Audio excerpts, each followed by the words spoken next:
दोस्तों, आपने अपने जीवन में कई भूत प्रेत से जुड़े कई किस्से सुने होंगे। अक्सर इन कहानियों में भूत या तो किसी घर में मौजूद होते हैं, या फिर वो किसी कब्रिस्तान में होते हैं, या फिर वो किसी सुनसान सड़क या जंगल में होते हैं। पर क्या आपने समुद्र में मौजूद किसी भूत के बारे में सुना है?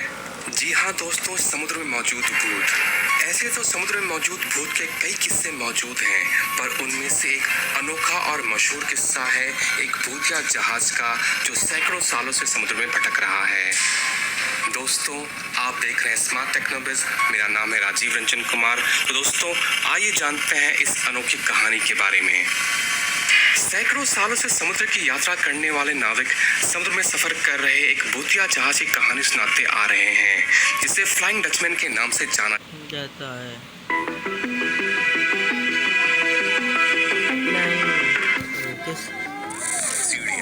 इसका आविष्कार नहीं लगा तो मार खाओगे, ठीक है। ये देख लो, दो किस दबा था। नमस्कार दोस्तों, आज हम रियल घोस्ट शिप्स के बारे में इस वीडियो में बताएंगे, जो अभी भी महासमुद्र में देखा जाता है।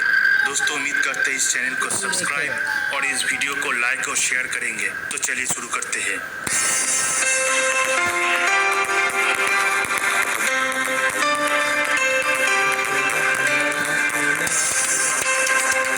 Number 10, the कोलोची।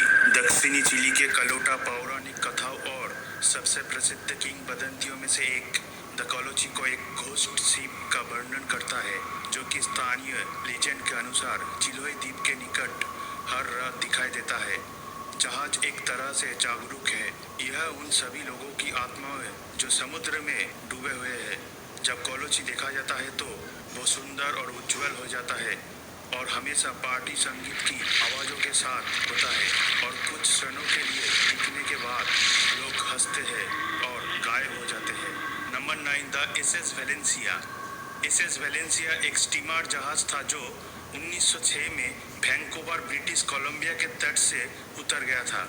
जहाज को केप मेंडिसिनो के पास खराब मौसम का सामना करना पड़ा था, और बंद होने के बाद पानी अंदर आना शुरू कर दिया और चालक दल जल्दी से काम करना शुरू कर दिया। जहाज के 108 यात्री लाइफ बोट पकड़े हुए थे, लेकिन इनमें से कई नावों से उलट गए और गायब हो गए। वेलेंसिया बोट पर लगभग 180 लोगों में से 37 बच गया। 5 महीने बाद एक मछुआरे ने दावा किया कि उन्होंने पास की एक गुफा में 8 कंकाल के साथ एक लाइफ रैफ्ट पाया था। वेलेंसिया कई घोस्ट शिप की कहानियों का स्रोत बन गया। नाविक अक्सर दावा करते हैं कि वे एक श्रृंखला की नियुक्ति में रीफ के पास स्टीमर के बहती देख सकते हैं। Number 8, the Ourang maiden.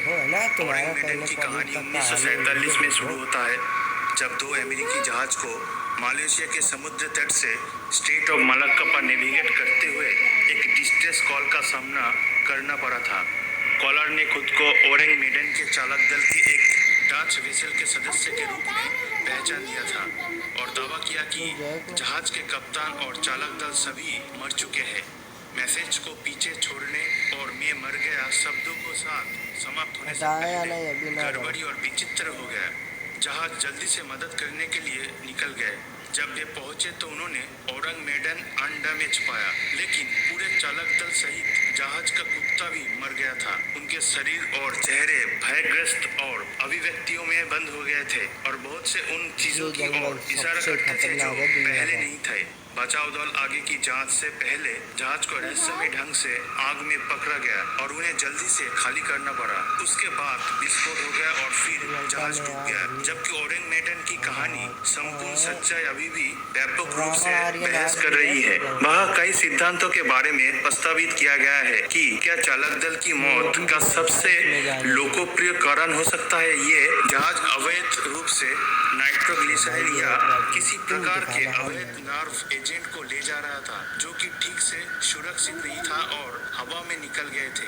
दूसरे ने इस पर दावा किया है कि जहाज यूएफओ हमले या किसी अन्य प्रकार के असाधारण घटना का शिकार था। नंबर 7, द कैरोल ए डियरिंग। शायद ईस्टर्न सी बोर्ड के सबसे प्रसिद्ध घोस्ट शिप कैरोल ए डियरिंग है।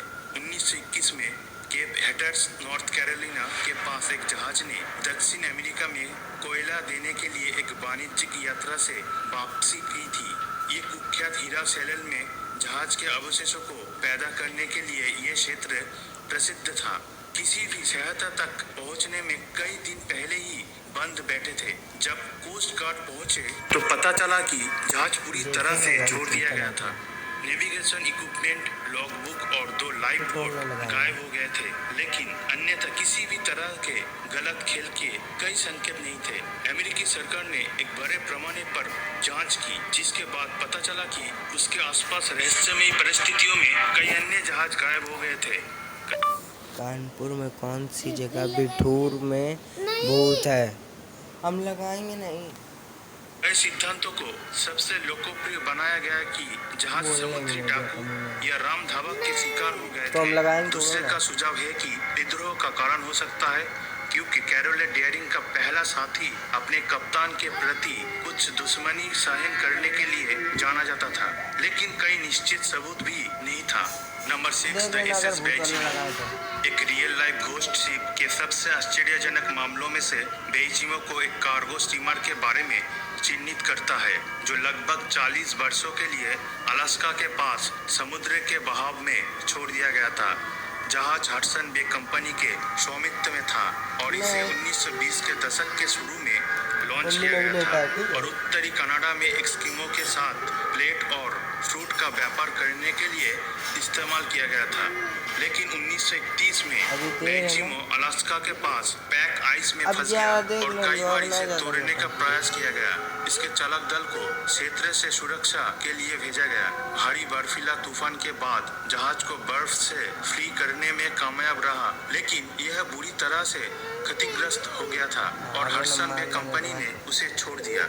अगले 38 सालों तक ये अलास्का के जल में बने रहने के कारण यह एक स्थानीय लीजेंड बन गया और इसे अक्सर एस्किमोस और अन्य के द्वारा फ्रोजन आइस पैक के पास तैरते हुए देखा गया।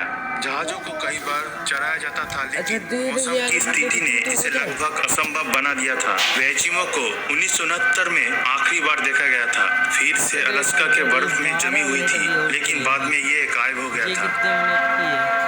Number 5 the Octavius. यद्यपि अब इसे किसी चीज की तुलना में अधिक लीजेंड माना जाता है, ऑक्टावियस की कहानी सभी घोस्ट सी कहानियों में सबसे प्रसिद्ध है। कहानी 1775 की तारीख है, जब ये कहा जाता है कि एक व्हेलिंग जहाज जिसे हेरल्ड कहा जाता है, जो ग्रीनलैंड के किनारे पर बिना किसी उद्देश्य के ऑक्टावियस के चलते ठोकर खाई थी। चालक दल के सदस्य ने ऑक्टावियस में चढ़ाई की, जहां उन्होंने चालक दल और यात्रियों के बॉडीज की खोज की। आर्कटिक पंथ द्वारा सभी जमे हुए थे। विशेष रूप से चालक दल ने जहाज के कप्तान को 1762 से लॉगबुक एंट्री पूरा करने के माध्यम से अपने डेस्क के बीच में बैठे पाया, जिसका मतलब था कि ऑक्टावियस 13 वर्षों से वंचित था। लीजेंड के अनुसार यह पता चला कि कप्तान ने उत्तर पश्चिमी मार्ग के माध्यम से ओरिएंट से इंग्लैंड पर शीघ्र वापसी करने पर जुआ खेलने का जुगाड़ किया था, लेकिन यह जहाज बर्फ में फंस गया था। यदि सत्य है तो इसका मतलब होगा कि ऑक्टावियस ने एक घोस्ट शिप के रूप में अटलांटिक पर अपना मार्ग पूरा कर लिया था। इसके चालक दल और कप्तान लंबे समय तक मर चुका था। नंबर 4 एमवी जोइता एक मछली पकड़ने और चार्टर बोट थी, जो 1955 में साउथ पैसिफिक में छोड़ दिया गया था। जहाज में 25 यात्री और चालक दल के साथ टोकियो द्वीपों के लिए एक मार्ग था, और यह तब तक नहीं था जब तक कि जोइता की सूचना नहीं थी। बचाव कार्य शुरू करने में एक विशाल हवाई खोज शुरू की गई थी, लेकिन यह लापता जहाज को खोजने में विफल रहा था। 5 हफ्ते बाद एक व्यापारी जहाज जोइता पर ठोकर खाई। उसके मूल पाठ्यक्रम से लगभग 600 मील की दूरी पर बहती है। यात्री, चालक दल और लाइफ रैफ्ट में से किसी का कोई संकेत नहीं था और जहाज को क्षतिग्रस्त कर दिया गया था और एक तरफ से काफी नुकसान हुआ था। अधिकारियों ने निरीक्षण किया कि जहाज के रेडियो को यूनिवर्सल डिस्ट्रेस सिग्नल में देखा गया था और डेक की तलाश में एक डॉक्टर की बैग और कई खूनी पट्टियां थी। चालक दल या यात्री में से कोई भी फिर से कभी नहीं देखा गया था। जो कुछ हुआ उसके रहस्य में कभी पता नहीं चला था। सबसे लोकप्रिय सिद्धांत यह है कि समुद्री डाकू ने यात्रियों को मार डाला और अपने शरीर को पानी में फेंक दिया, लेकिन अन्य दावों में विद्रोह और अपहरण, इंश्योरेंस फ्रॉड से सब कुछ शामिल है। Number 3, the lady lobby bond.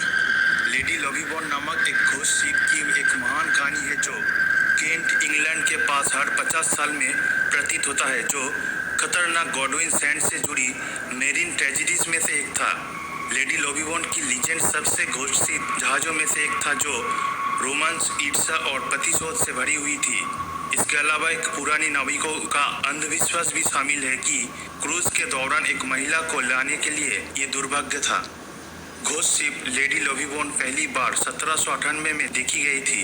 13 फरवरी 1798 को ईडन ब्रिज के कप्तान ने एक प्रभाव में एक लॉग बुक एंट्री की जो गॉडविन सैंड्स के लिए सीधे नौकायन कर रहा था। 50 साल बाद 1848 में अगली बार देखा गया जब डील से लाइफ बोट के चालक दल ने एक जहाज के बचाव में गया जो कुख्यात सैंड्स पर संकट में लग रहा था। जब वे उस स्थान पर पहुंच गए जहां उन्होंने आखिरी बार इसे देखा था तो वहां कोई भी जहाज नहीं था। Number 2, Mary Celeste. Mary Celeste एक व्यापारी जहाज था जो 1872 में अटलांटिक महासागर में उपेक्षित और अप्रत्याशित पाया गया था। जहाज अपने सभी पाल के साथ एक सख्त स्थिति में थी। कार्गो में भोजन की पूरी दुकान थी, लेकिन इसके लाइफ बोट, कप्तान की लॉग बुक और अधिक महत्वपूर्ण बात यह है कि पूरे दल रहस्यमय तरीके से गायब हो गए थे। एक संघर्ष का कोई संकेत नहीं था और चालक दल के निजी सामान और 1,500 बैरल से ज्यादा शराब को Flipkart Big Saving Days is now live. जबरदस्त ऑफर्स सबके लिए। Flipkart Big Saving Days। छुआ भी नहीं था। मेरी सिलेस्ट के कई सिद्धांत प्रस्तावित किया गया है। इनमें से शामिल है कि उनमें से एक जलमार्ग से मारे गए थे कि चालक दल के विद्रोह या तक कि फंगस के साथ दूषित आटा जो सभी यात्रियों को भ्रम और पागल हो जाने के लिए प्रेरित करता था। सबसे संभावित सिद्धांत बनी हुई है कि एक तूफान या किसी प्रकार के तकनीकी इशू में समय पूर्व छोड़ने के लिए चालक दल का नेतृत्व किया। बाद में समुद्र में मृत्यु हो गई। अभी भी मेरी सिलेस्ट के आसपास के रहस्य ने बहुत कहानियां हैं और दूसरे ने भूत से समुद्र राक्षस और संभवत स्पष्टीकरण के रूप में एलियन अपहरण से सब कुछ प्रस्तावित किया है। Number 1, the flying Dutchman. समुद्री लोकगीत में कई घोष शिप फ्लाइंग डचमैन से ज़्यादा प्रसिद्ध नहीं है, जिसने कई चित्रकारी, डरावनी कहानियां, मूवी और यहाँ तक कि एक ओपेरा भी प्रेरित किया है। जहाज का पहला उल्लेख 1700 दशक के अंत में जॉर्ज बैरिंगटन की पुस्तक ए वॉयज टू बॉटनी बे में आता है और तब से यह पौराणिक कथा बढ़ती जा रही है और कहानी फ्लाइंग डचमैन हो जाती है। एम्स्टर्डम से बाहर एक जहाज था जिसे वैन डर डेकन नाम एक आदमी ने कप्तान किया था। जहाज ईस्ट इंडीज की तरफ से अपना रास्ता बना रही थी जब उसे द केप ऑफ गुड के पास क्रॉसिंग बनाने के लिए खतरनाक मौसम का सामना करना पड़ा था। वैन डर डेकन ने माना कि वो पागल हो गया और अपने पहले साथी की हत्या कर दी थी और शपथ ली कि वो केप को पार करेगा। जहाज तूफान में डूब गया और एक लीजेंड के रूप में चला गया। वैन डर डेकन और उसका भूत जहाज अब महासागरों को सदाबहार करने के लिए श्राप दिया गया है।